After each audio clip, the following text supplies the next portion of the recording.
أمناها في مكان الرئيس الموريتاني قال هو إلا خذا القرار السياسي، خذا القرار السياسي ويستغلوا سياسيا قدام الناس وقدام الشبيبة نتاعو، لأن الشبيبة على كل حال كانت عنده شبيبة خلقت له مشاكل كثيرة، شبيبة يسارية.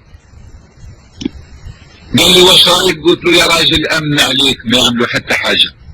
الظروف السياسيه قلت له مليحه، فرنسا واش تقدر تعمل؟ قلت له هاو اللي نظر المشكل الفلاني والمشكل الفلاني والمشكل الفلاني فرنسا ما تقدرش تتحرك.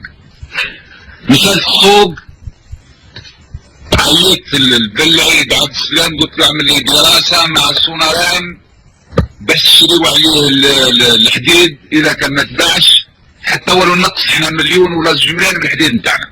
هذه معركة ومعركة لازم نوقف بجانبها.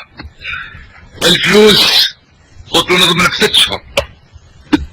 العمال نتاعك نتاع الزويرات يخلصوا 6 شهور. ما نقولش الكلام هذا يعني هباء. انا عندي الاخر الدراسة راه موجودة عندي. في الارشيف نتاع الرئاسة وفي الارشيف نتاع وزارة الطاقة والصناعة. قضية لوبية هذه العملة الوطنية وتعمل العملة الوطنية ما فيش مشكلة.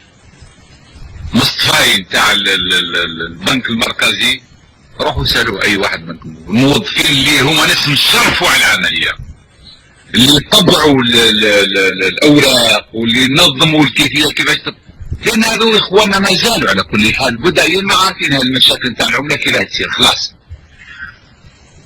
وراحوا تم منظم واحد ثاني على كل حال تمت وقال اخرج من المنطقه نتاع الفرنك وغيره. لما جاء حتى يستغل امام الشعب نتاعو في المده الاخيره، يعني فيه ناس اللي قالوا له يا راجل وقيل فيه ناس اللي يساعدوك واللي راك بديت انت ماناش عارفين علاش راك نسيم في هذا. نقول الكلام هذا باش العمال والشبان وكل الاعضاء نتاع الحزب يفهموا مليح هذا المسائل لازم تمشي على كل حال. وهذه المسائل الغدوه كاللقاءات لازم تطلع ولازم تطلبوا الحساب من كل الخيانات هذه نتاع بعد نرجع على هذا مغرب الدول هذا ومغرب الامبراطور والملك. هذا بالنسبه لي انا انتهى. اذا مع الرئيس الموريتاني حاولت معاه مرتين.